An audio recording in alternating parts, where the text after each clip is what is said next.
Good morning dear students.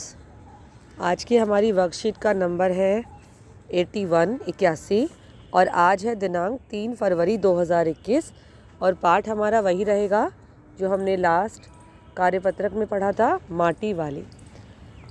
पिछले कार्यपत्रक में हमने पढ़ा था कि टिहरी शहर में एक मात्र बूढ़ी औरत है जो घर घर लाल मिट्टी पहुंचाने का काम करती है। मिट्टी का क्या उपयोग है, किस काम आती है, वो हमने पिछली बार चर्चा करी थी। बूढ़ी औरत हर घर में मिट्टी पहुंचाने का काम करती है, चाहे मकान मालिक हो चाहे किराएदार हो, सब माटी वाली को और उसके कनस्तर जिसमें वो मिट्टी लाती थी उसको भली भांति पहचानते हैं। अब इस गद्यांश में माटी वाली के बारे में और आगे विस्तार से वर्णन किया गया है।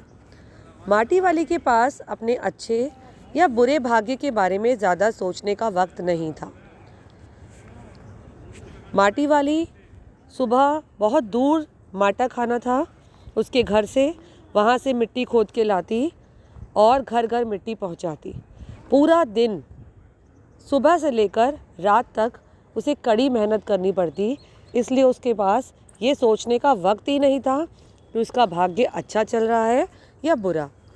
घर की मालकिन के अंदर जाते ही माटी वाली ने इधर उधर तेज़ निगाहें दौड़ाई। हाँ, इस वक्त वह अकेली थी, उसे कोई देख नहीं रहा था। उसने फौरन अपने सिर पर धरे डिल्ले के कपड़े के मोड़ों को हड़बड़ी में एक झटके से खोला और उसे सीधा कर दिया। फिर इकहरा खुल जाने के बाद वह एक पुरानी चादर के एक फटे हुए कपड़े के रूप में प्रकट हुआ। मालकिन के बाहर आंगन में निकलते ही उसने चुपके से अपने हाथ में थामी 2 रोटियों में से एक रोटी को मोड़ा और उसे कपड़े पर लपेटकर गांठ बांधी। साथ ही अपना मुंह यूं ही चलाकर खाने का दिखावा करने लगी। घर की मालकिन पीतल के एक गिलास में चाय लेकर लौटी। उसने वह गिलास बुढ़िया के पास ज़मीन पर रख दिया। आपको समझ आया होगा ये क्या प्रसंग है। देखिए, हमारे घर पर भी कोई मज़दूर काम करते हैं या कोई काम वाली आती है तो हम भी उसे समय समय पर चाय, खाने को रोटी आदि देते हैं। तो यहाँ पर भी वही वर्णन है। माटी वाली को घर की मालकिन ने 2 रोटियाँ दी। मालकिन के बाहर जाते ही फटाफट से बूढ़ी औरत ने, माटी वाली ने, एक रोटी अपने सिर पर, अगर आपने किसी मज़दूर को देखा हो काम करते हुए तो देखिएगा जब वो कोई बोरी उठाते हैं या कोई बड़ी टोकरी होती है मिट्टी की या सीमेंट की, तब देखिए कि उनके सिर और वो जो सामान होता है उसके बीच में वो एक कपड़े का गोल गोल सा डल्ला सा बना देते हैं, जिससे क्या होता है कि उनके सिर पर बहुत ज़्यादा बोझ नहीं पड़ता। तो यहाँ पर भी फटाफट से उसने अपने सिर पर रखे कपड़े को खोला और एक रोटी चुपचाप उसमें रख दी और मुंह चलाने का दिखावा क्यों करने लगी, ताकि मालकिन को लगे कि एक रोटी इसने खा ली है और एक इसके पास बची हुई है।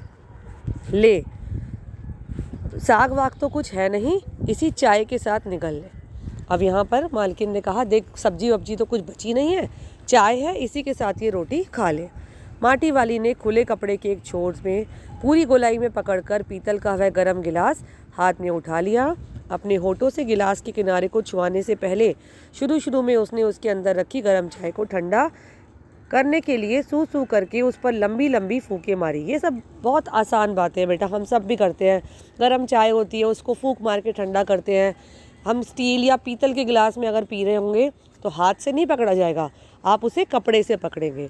अब तो हमारे घरों में कप होते हैं, कप का एक हैंडल होता है, लेकिन अगर आप ग्लास में चाय पी रहे हो, कटोरी में पी रहे हो, तो आप देखना आपके घर के जो बड़े बुज़ुर्ग होते हैं वो अपने साड़ी पहन रखी है या सूट है तो उसके दुपट्टे से उस गिलास को पकड़ते हैं ताकि हाथ ना जले।